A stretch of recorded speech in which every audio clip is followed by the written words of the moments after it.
वेद का पढ़ना पढ़ाना और सुनना सुनाना सब आर्यों का परम धर्म है। आज का वेद मंत्र ऋग्वेद के 8वें मंडल से शीर्षक है सोमपान से अमरता, अर्थात प्रभु की कृपा से अमरता। ओम अपाम सोममृता अभूभागम ज्योतिर्विदाम देवान् किं नुन्मश्मान् किन्वदाति किनु मृत्युमृतस्य।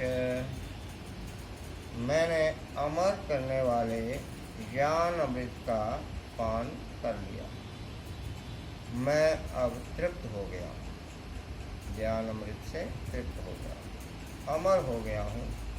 अब मैं मृत्यु से पार हो गया हूँ, क्योंकि मैंने देख लिया है कि मैं अजर अमर हूँ, नित्य हूँ, सनातन हूँ, ना कभी पैदा हुआ हूँ, ना कभी मरता हूँ, ना मर सकता हूँ। आत्मा के लिए कहा गया है। यह सब मैं ज्ञान के प्रकाश में स्पष्ट देख रहा हूँ। मैं प्रकाश के राज्य में पहुँच चुका हूँ, जहाँ किसी भ्रम में संशय को कोई स्थान नहीं। मैं अब मरने वाला मनुष्य नहीं रहा हूँ, देव हो गया हूँ। मैंने देवलोक का पा लिया है। अब मेरा ना कोई मित्र है, ना कोई शत्रु। मेरे लिए संसार में विघ्न बाधा कोई वस्तु नहीं रही है। जो बेचारे अज्ञानी मुझे अपना शत्रु समझते हैं, मुझे सहायता देना रोक कर हानि पहुँचाना चाहते हैं, वे ठीक से जानते नहीं, अज्ञानी। उनके किए से भला मेरा क्या बिगड़ सकता है। मुझ परितृप्त निष्काम पुरुष को वे क्या हानि पहुँचा सकता है। मुझ अमर को मनशील मनुष्य की कौन सी हिंसा या कौन सा वध मुझे मार सकता है।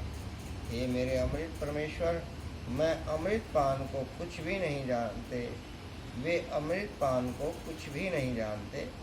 तू उन्हें भी अमृत का तनिक सा आनंद चखा दे, अर्थात वे ज्ञान प्राप्त करा दे, तो वे जान जाएं कि मरणशील मनुष्य कितना तुच्छ है और उसके हाथ में पकड़ा हुआ हिंसा का हथियार और भी अधिक क्षणभंगुर एवं तुच्छ है।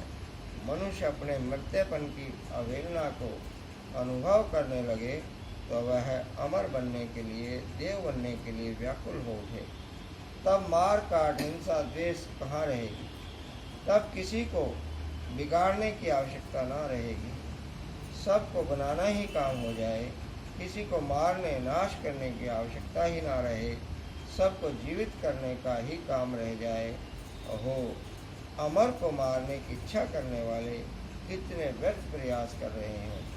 परितृप्त ज्ञानी देव को हानि पहुंचाना चाहने वाले कितने भ्रम में हैं, कितने अज्ञानी हैं, अपनी शक्ति का कितना दुरुपयोग कर रहे हैं। हे परमेश्वर, तो उन पर भी दया कर, अर्थात सबको वेद ज्ञान का अमृत पान करा। सोमपान का कृपा भी होता है और ये ज्ञान ईश्वरीय ज्ञान